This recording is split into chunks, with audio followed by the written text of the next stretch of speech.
Aquí estamos, de pie al borde del río Jordán para la sesión número 6 y la primera parte del estudio sobre cómo estudiar la Biblia de manera efectiva. Esta es una sección emocionante de nuestro estudio para mí y espero que tú también la disfrutes. Mientras miramos hacia arriba y abajo del Jordán y pensamos en cómo la gente en la Biblia estuvo aquí. Por supuesto, eso es una parte importante de lo que estamos haciendo con toda esta serie.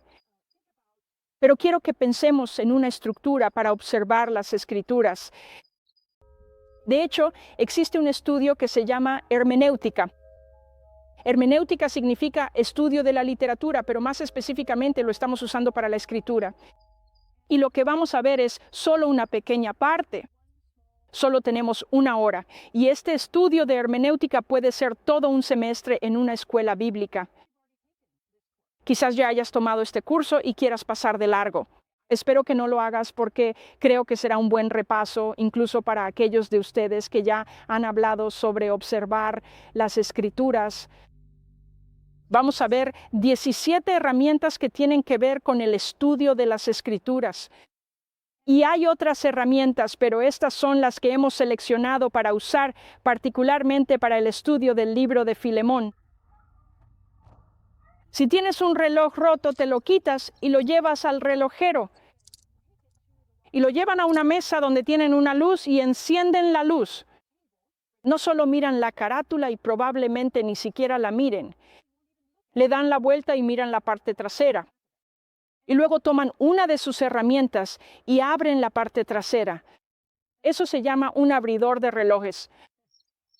Y tenemos lo mismo con las Escrituras.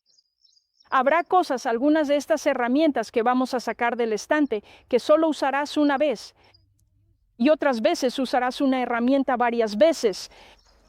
Pero sea como sea, vamos a ver todas estas herramientas y veremos cómo son efectivas para ayudarnos a entender mejor lo que está en las Escrituras.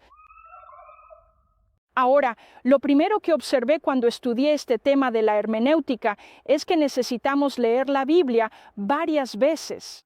Léela, léela, léela de nuevo, léela otra vez, léela otra vez. ¿Por qué? Porque a menudo solo la leemos una vez y pensamos que ya sabemos lo que dice. Como hablamos sobre leer la Biblia de manera efectiva, verás que cuando te sientas y la escribes, notarás cosas que antes no habías visto. Y cada vez que mires la escritura, verás algo nuevo. Así que te reto a que seas observador. ¿Recuerdas lo que dijimos sobre ser observador? Significa mirar de cerca, fijarse en los detalles de lo que estás observando. Si estamos observando este río, hay árboles a lo largo de la orilla. El color es verde porque está reflejando los árboles que están a lo largo de la orilla. Hay una canoa pasando detrás de nosotros. Estoy seguro de que en los tiempos de Jesús no había canoas, pero hay mucha actividad en este río. Así que tengamos mucho cuidado de observar lo que está en la Escritura. Así que empecemos con la primera herramienta. La número 1 es la estructura general.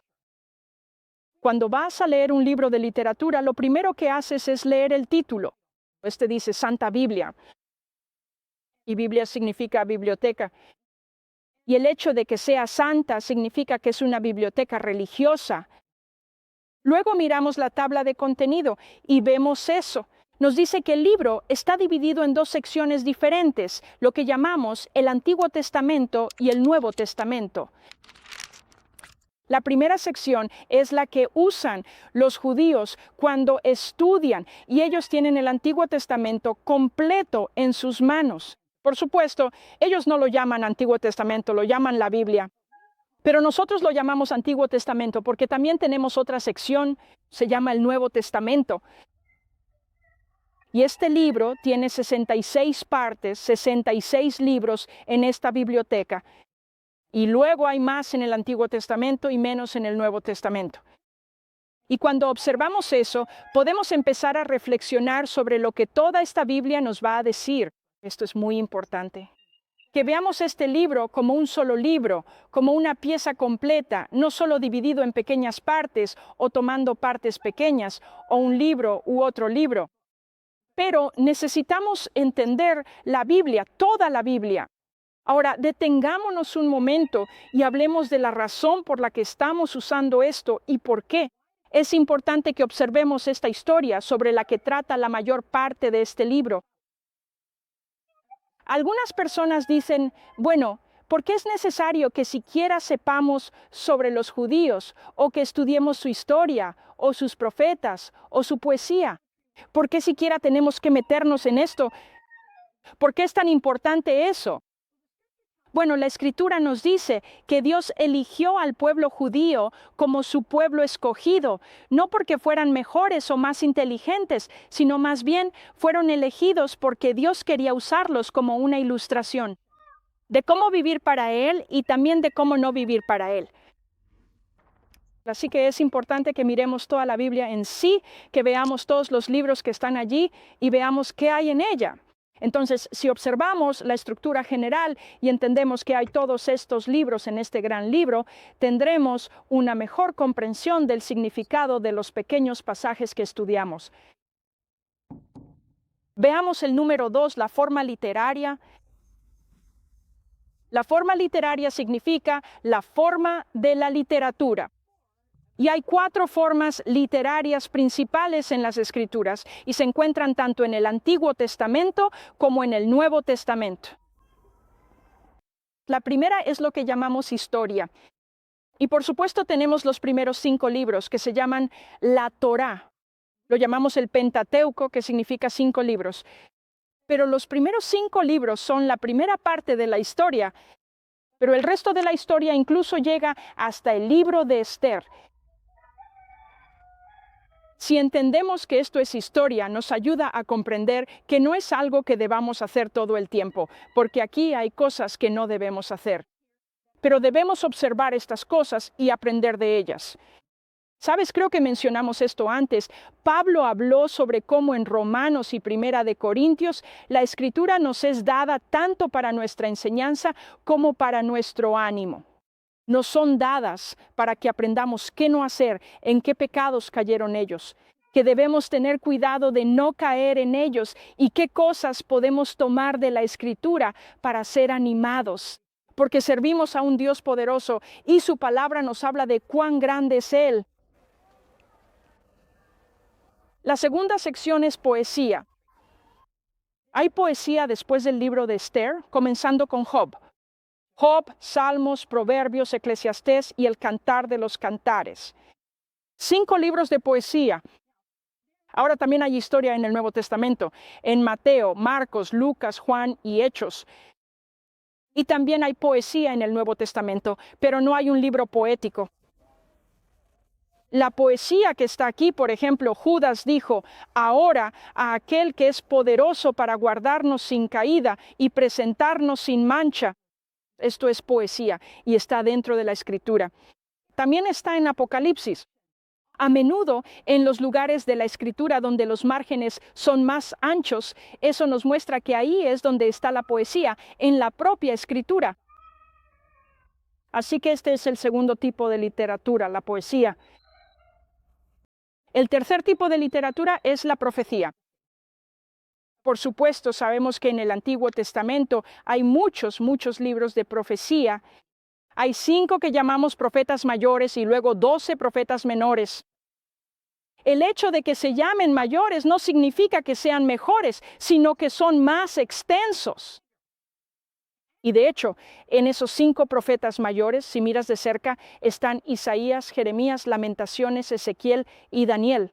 Pero espera, aquí en el medio está el libro de Lamentaciones y no es un libro de profecía, es un libro de poesía. Trata sobre el pasado.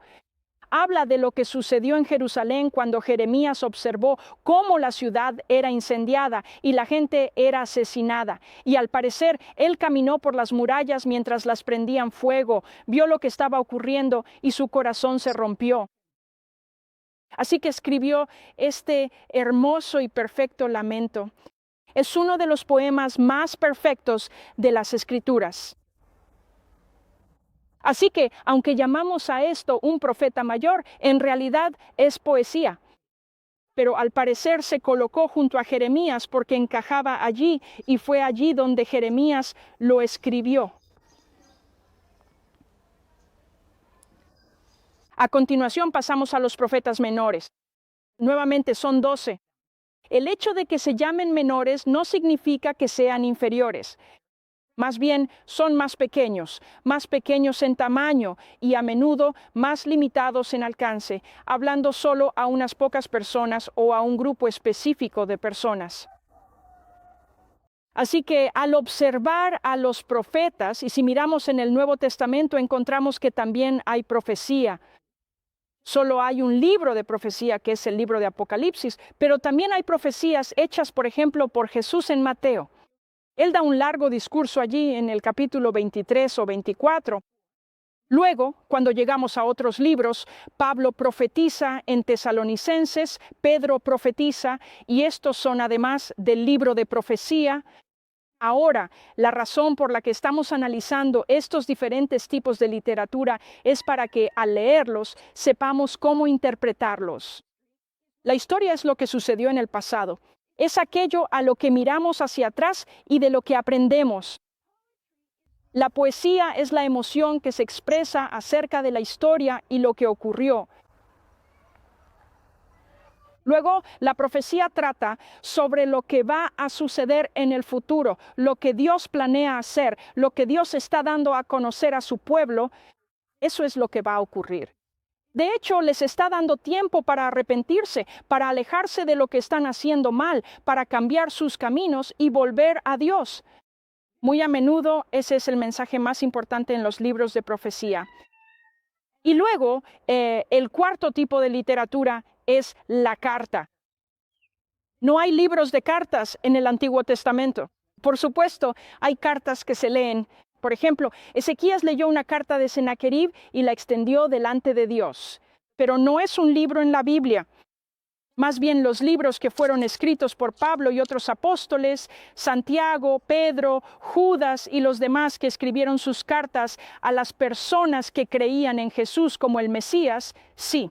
Después de que Él vino a la tierra y se fue de nuevo, ellos debían ayudar a la gente a corregir su doctrina, a ayudarles a entender qué era lo que Jesús quería decir, o lo que Pablo enseñaba, o lo que Pedro enseñaba, para que no se confundieran ni mezclaran con los diferentes tipos de enseñanzas que existían en ese momento. Ahora, pasemos al número 3. Y de hecho vamos a ver los números 3, 4, 5, 6 y 7 y vamos a hablar sobre gramática. Ahora puede que me digas, oh, gramática, no quiero hablar de gramática. Cuando salí de la escuela, quemé mi libro de gramática. No me interesa volver a ese tema tan aburrido. Pero la realidad es que si miramos nuestras Biblias, no hay imágenes. ¿Tienes imágenes en tu Biblia? Eso significa que tienes una Biblia para niños y necesitas deshacerte de ella. Dásela a los niños y consigue una que tenga palabras para que puedas hacerlo. Puedes leerla directamente por ti mismo y no tomar la interpretación de otra persona a través de alguna imagen. Mientras leemos la Biblia, debemos tener estructura en nuestro lenguaje. Estamos hablando en un lenguaje estructurado. Si mezclara mis palabras, si comenzara con verbos y terminara con sustantivos y lo mezclara todo, no podrías entender exactamente lo que quiero decir. Usamos la gramática para ayudarnos a expresarnos cuando hablamos. Así que el número 3, sería el tiempo verbal. Si miramos Oseas capítulo 4, versículo 6, este es un versículo famoso. Oseas capítulo 4, versículo 6. Dios está diciendo a través de Oseas, mi pueblo es destruido por falta de conocimiento. Porque has rechazado el conocimiento, yo también te rechazo como mis sacerdotes. Porque has ignorado la ley de tu Dios, yo ignoraré a tus hijos. Ahora, veamos esto desde su estructura gramatical y aprendamos de lo que está aquí. En la primera frase, mi pueblo es destruido por falta de conocimiento. Y quiero reconocer algo aquí mismo antes de que entremos en esto. Puede ser que tu Biblia, a través de un intérprete, esté usando diferentes tiempos verbales. A veces en mi Biblia, donde ha estado en pasado, otros me dicen que está en presente. Ahora bien, eso no es tan importante. Pero cuando entendemos que hay diferentes tiempos verbales en los versículos, eso nos da una comprensión de lo que el autor está tratando de transmitirnos. Y en este caso, Dios está tratando de decir: mi pueblo es destruido. De hecho, esto no solo está en presente, es lo que llamamos presente progresivo, es algo continuo. Están siendo destruidos porque no tienen conocimiento. Los profetas no están profetizando. Los sacerdotes no están enseñando la palabra. No están enseñando la ley ni la poesía. Más bien, solo están complaciendo a la gente y enseñando sus propias ideas e interpretaciones. Y a Dios no le gusta esto. Y Él dice que están siendo destruidos precisamente por esta razón. No tienen conocimiento de mi palabra. La siguiente frase: porque has rechazado el conocimiento. ¿Qué significa eso? Eso es pasado. En el pasado rechazaste lo que te estaba diciendo. ¿Y por qué has rechazado ese conocimiento? Luego continúa diciendo: yo también te rechazo como mis sacerdotes. Eso es presente, pasado y ahora tiempo presente. Yo también te rechazo como mis sacerdotes. Luego la siguiente frase: porque has ignorado la ley de tu Dios. De nuevo, eso es pasado, ¿verdad? Y entonces yo también ignoraré a tus hijos. Eso es tiempo futuro. Ahora, ¿por qué es tan importante que miremos eso cuidadosamente? Bueno, el hecho es que si entendemos que lo que hiciste está ocurriendo ahora y que las consecuencias serán en el futuro, eso le da una profundidad a la escritura que normalmente no notaríamos. El número 4 son los sustantivos y los pronombres. Vamos a estudiar el libro de Filemón, y si abres tu Biblia allí, notarás que en el primer versículo, el segundo versículo, el tercer versículo, hay muchos sustantivos, los nombres de personas. ¿Qué es un sustantivo? Una persona, un lugar o una cosa. ¿Se te olvidó? No, son cosas que nos ayudan a entender quién es el sujeto de la oración o quién está involucrado en la oración. Por ejemplo, Pablo, prisionero de Cristo Jesús, y Timoteo, nuestro hermano. Pablo, prisionero. Cristo Jesús, Timoteo y nuestro hermano son todos sustantivos. Todos estos son nombres, personas, lugares. Prisión, dice, estoy en prisión, estoy en cadenas. Esos son sustantivos. Y además, no menciona dónde está esta iglesia, pero siempre que habla de lugares como Roma o fuimos a Tesalónica o lo que sea, esos son lugares, Cesarea, Jerusalén. Esos son sustantivos que están en el cuerpo del texto. En segundo lugar, estamos viendo los pronombres. ¿Qué es un pronombre? Es una forma abreviada de un sustantivo. Él, ellos, nosotros y así sucesivamente. Está describiéndote a ti. Nos ayuda a entenderlo, acorta la forma del sustantivo. Nos ayuda a entender a quién se está refiriendo el autor. Si no tuviéramos pronombres, si tuviéramos que seguir diciendo el nombre de una persona, se volvería largo y tedioso. Por eso existen estos pronombres que nos ayudan, pero tenemos que prestar atención a los pronombres. Por ejemplo, una vez cuando Moisés escribió una escritura, encontramos que había 4 hablantes diferentes en un solo versículo. No vamos a tomar tiempo para verlo ahora, pero el escritor estaba hablando, Moisés estaba hablando, él estaba citando a Dios y luego estaba citando a algunas personas que estaban rechazando lo que Dios decía. Así que cuando miras cuidadosamente los sustantivos y los pronombres, descubrirás quién está hablando. Muy importante. El número 5 son los verbos. ¿Qué es un verbo? Es una palabra de acción. Cualquier cosa que hable sobre lo que estamos haciendo. Estoy hablando. Estás escuchando. Comemos, dormimos, nos sentamos, estamos de pie, corremos. Todos esos son verbos. Número 6, adjetivos. Un adjetivo describe un sustantivo. ¿Recuerdas eso de tus estudios de gramática? Por ejemplo, si yo mirara la Biblia y te dijera eso, hombre, ¿sabrías de quién estoy hablando? Probablemente no.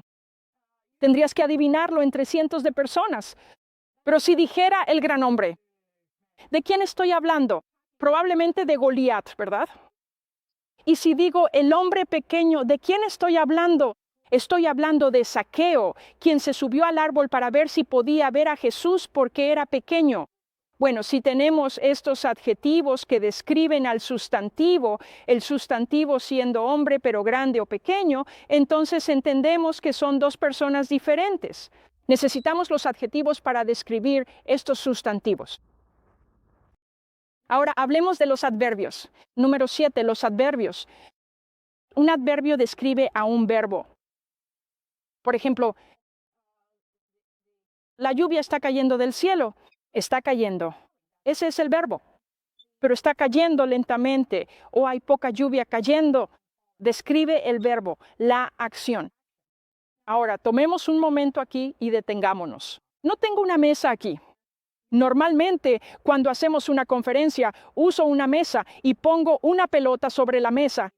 En realidad, no pongo la pelota. Te pido que uses tu imaginación para ver la pelota que está aquí sobre mi Biblia. ¿La ves? Es blanca y negra, tal vez. O tal vez es verde, amarilla, roja. Puede ser muy pequeña, puede ser mediana, puede ser grande, puede ser muy grande. Pero la pelota está aquí, sobre la mesa. ¿Puedes verla? ¿O sobre mi Biblia? ¿Puedes verla? Espero que uses tu imaginación. Si estás estudiando las Escrituras, necesitas imaginar lo que está sucediendo. Ahora, hagamos algo con esta pelota. Vamos a hacerla rebotar. La estoy haciendo rebotar, ese es el verbo lentamente. Ese es el adverbio. Ahora la estoy haciendo rebotar rápidamente. Ese es el adverbio. Eso describe, y hay dos tipos diferentes de rebotes, ¿lo ves? Y lo que estábamos haciendo aquí es que la pelota era el sustantivo, el color y el tamaño son los adjetivos que describen esa pelota. Ahora ves, no es tan difícil trabajar con la gramática. De hecho, usamos la gramática todo el tiempo cuando hablamos. Y si no entendemos la gramática, si no prestamos atención a la estructura de las oraciones que han sido escritas en la Escritura, entonces no entenderemos lo que la palabra de Dios está tratando de decirnos. Prestemos atención a la gramática. Pasemos al número 8. Es un conector. Un conector es una conjunción o algo que une una palabra con otra. Vamos a ir al libro de Juan, capítulo 8. Aquí Jesús hace una declaración muy interesante y es muy importante que nosotros observa lo que realmente está diciendo. Juan capítulo 8, versículo 32, y luego vamos a regresar y mirar el 31. Voy a empezar con el versículo 32 porque este es muy popular y se cita a menudo. Entonces conocerán la verdad y la verdad los hará libres. Usualmente, cuando se cita fuera de las Escrituras, se utiliza sin el entonces, sin el conector. Conocerán la verdad y la verdad los hará libres. Ignoran el hecho de que esta palabra entonces es muy importante. Ahora regresemos y leamos el versículo 31. A los judíos que habían creído en él, Jesús les dijo: si ustedes se mantienen fieles a mi enseñanza, realmente son mis discípulos, entonces conocerán la verdad y la verdad los hará libres. ¿Ven lo importantes que son estas dos palabras, sí y entonces, y cómo a menudo van juntas? Si hay un sí, probablemente habrá un entonces, o está el significado de entonces en la Escritura.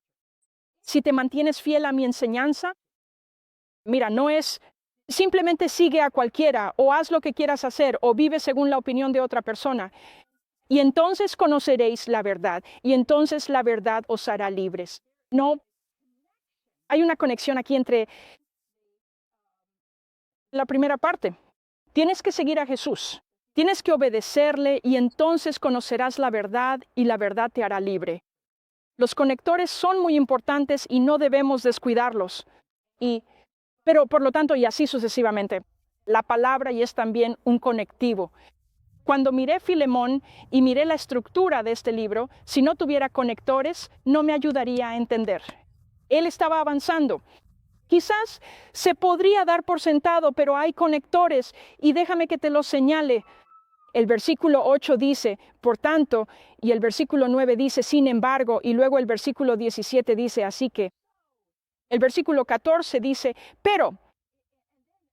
Y luego una gran frase conectiva en el versículo 22, él dice, y una cosa más. Así que todas estas cosas son muy importantes para nosotros, para que podamos mirar la Escritura y entender lo que está diciendo, para que podamos observar mejor lo que el autor ha escrito y cuál es su intención, para que podamos hablar la verdad. Ahora volvamos y repasemos esas primeras 8 herramientas que vimos. Estaba la estructura general, la forma literaria, que incluye 4 tipos: historia, poesía, profecía y cartas. Y luego está esa vieja gramática del 3 al 7. Tiempo verbal, sustantivos y pronombres, verbos, adjetivos y adverbios. Y la número 8 son los conectores. Vamos a dejar de estudiar esto por ahora, pero continuaremos en la próxima sesión y aprenderemos más sobre cómo estudiar la Biblia de manera efectiva.